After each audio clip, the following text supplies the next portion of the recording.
yeah.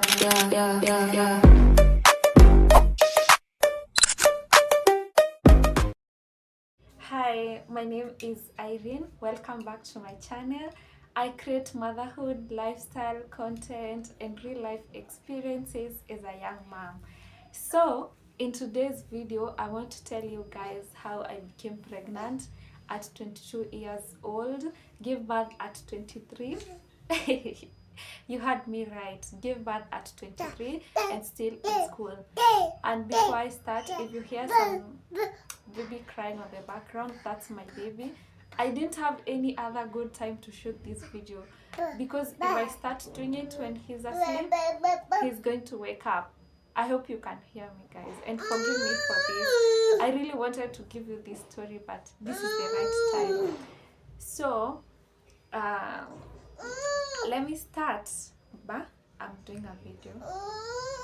Okay, that's okay. Shika.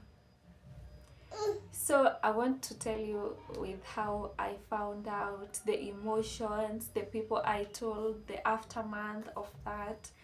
So stay tuned as I start the story. So it was actually on a long holiday. It was actually around what time? Around October, November. No, it was around July.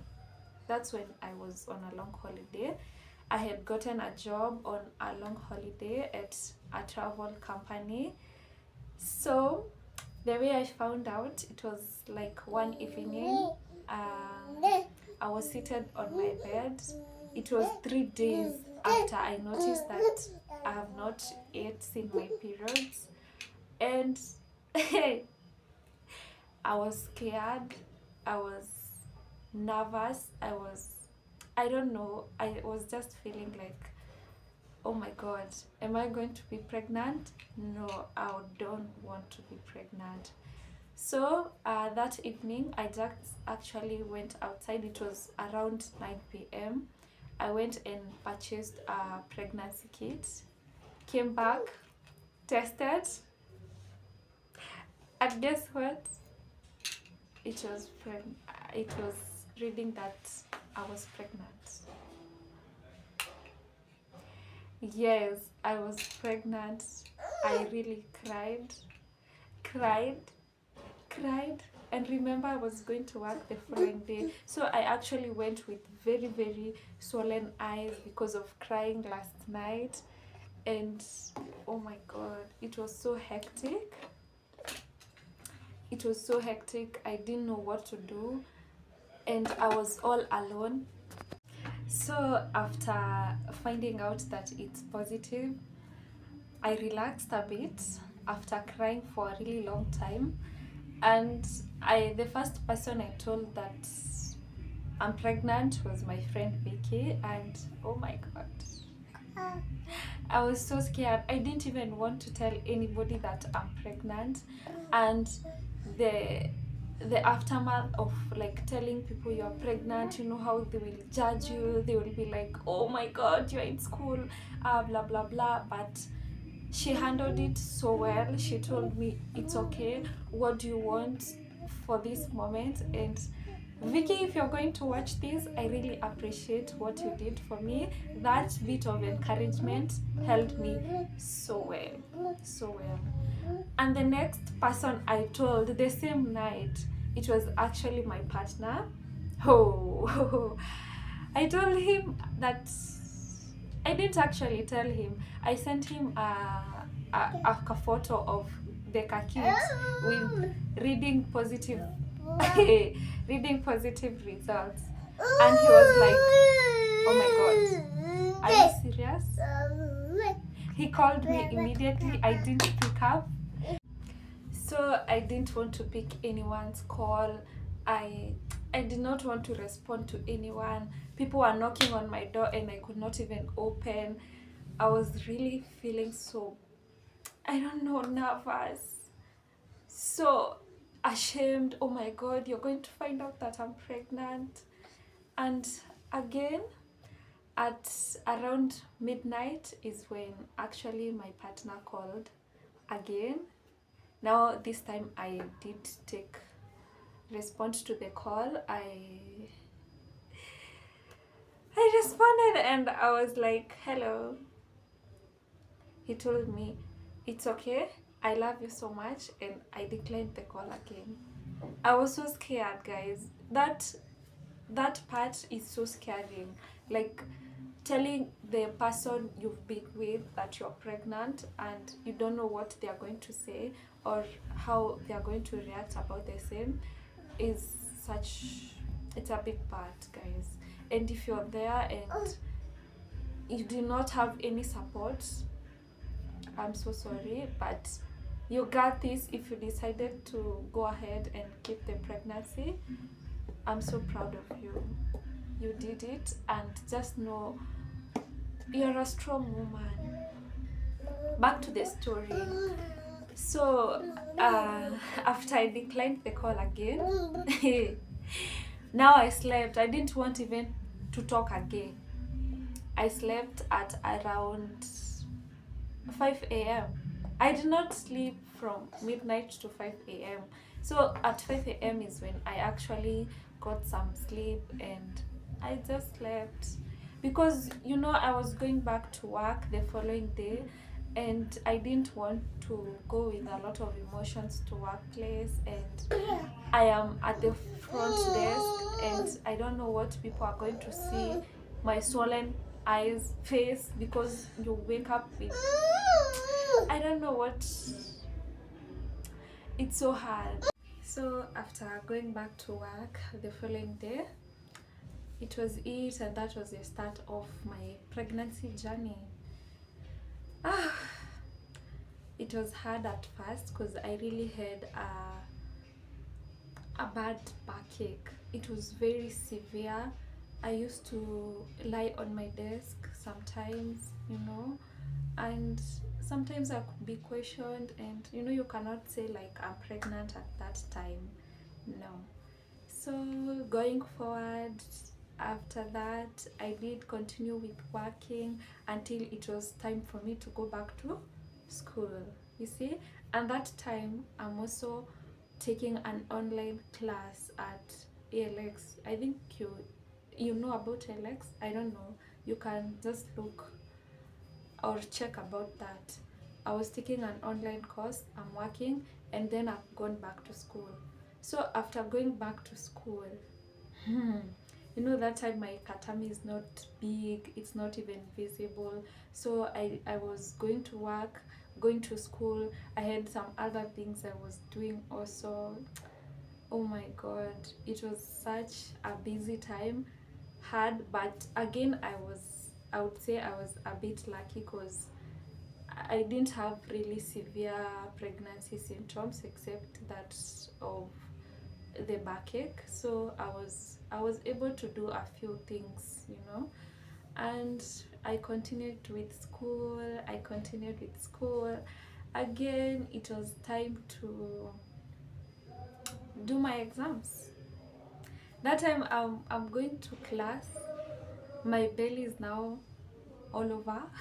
It was not that big, but it was kind of visible, and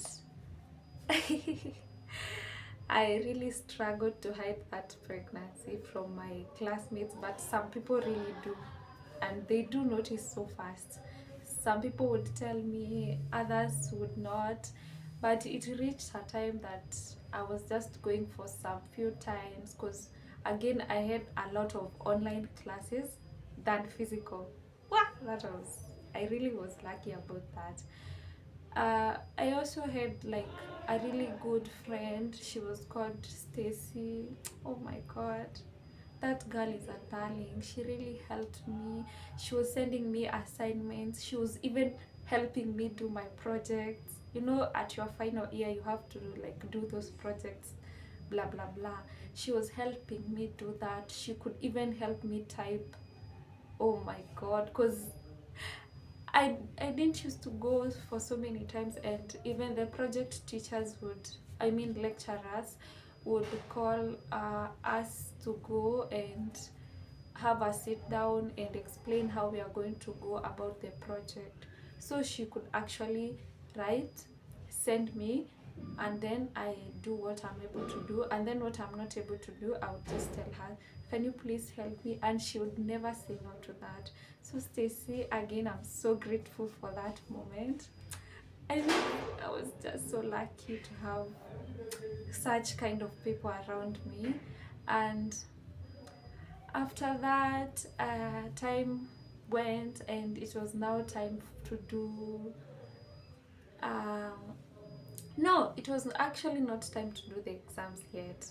There's something not telling you about now, the pregnancy, because I did give birth even before I finished school.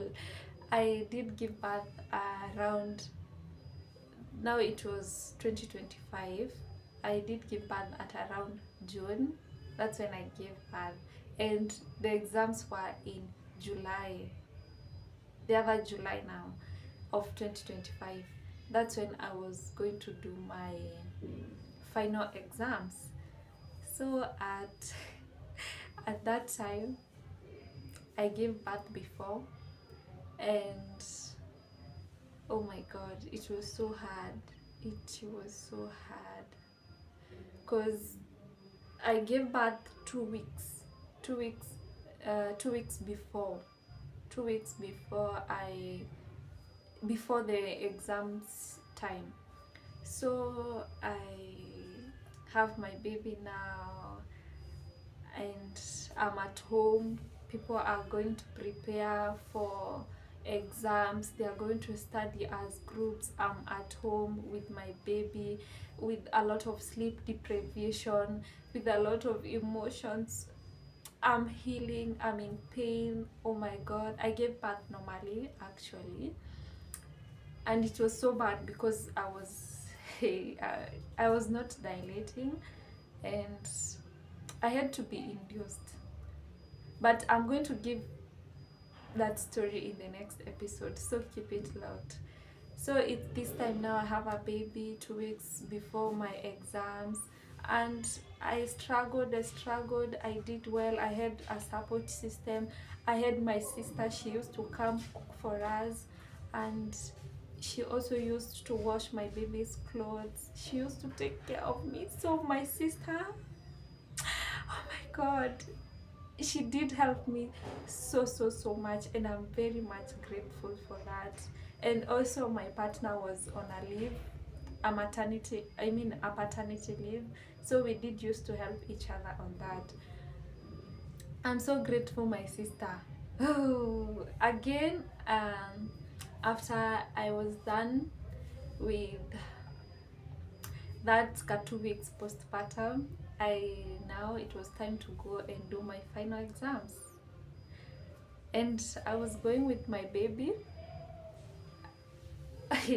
I was going with my baby, but I used to have a friend. We used to live in the same apartment. She was called Anne. Oh my god, another person who really helped me so much. When I used to go to class and do my exams, she used to stay with my baby in the house now that I used to stay, because I had not yet moved, like, with my belongings. The things were there, but the house was still there.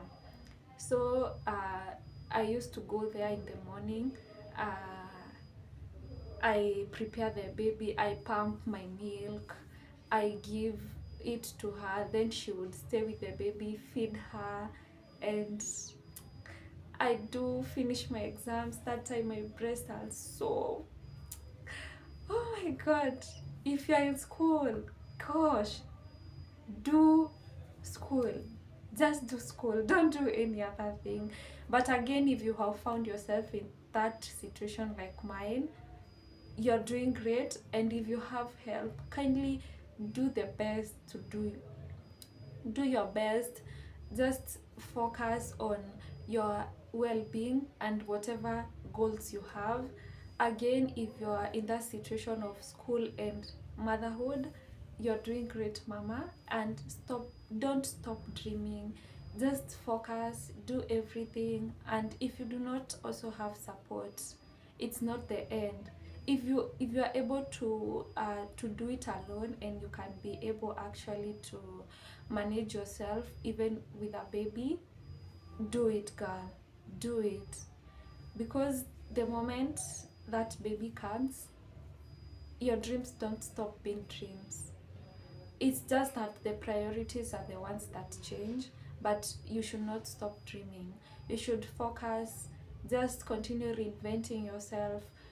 Sometimes those dreams get a hold on for a bit, but you have to do it. You have to do it for yourself, for that baby, and for people who have hopes in you. For me, the things that pushed me a lot, it was my baby. The fact that I have dreams and I have to finish that school either way, and there's nothing that was going to stop me. Again, I didn't also want to embarrass myself in front of my parents. You know, they have taken me to school, I need to study, and then I'm coming back with a baby. No, I actually did talk to them so well, and I explained myself that, Mom, Dad, I'm going to continue with this journey. Either way, I'm going to strive and I'm going to do better, and there's nothing that is going to stop. So I'm going to focus and do my best. And they were so good to me. They accepted my reality. Although parents feel disappointed for sure, it's just that they cannot tell you direct, but you can just read them and see, oh my god, they are so disappointed.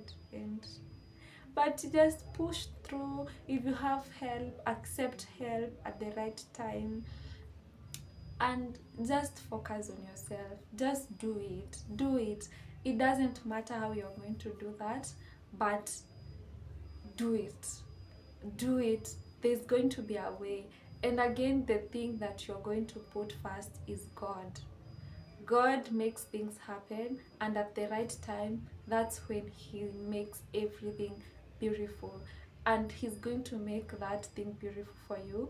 It's not yet okay for me. I've not made it yet, but I'm focusing and I'm pushing myself every day. I'm being consistent with taking care of my baby, taking care of myself, and just trying to reinvent my goals and dreaming even higher, because again, a baby makes you think so fast, dream so big, and even think of the things you thought are not possible. You always think that, oh my god, they're so possible, and I can do it.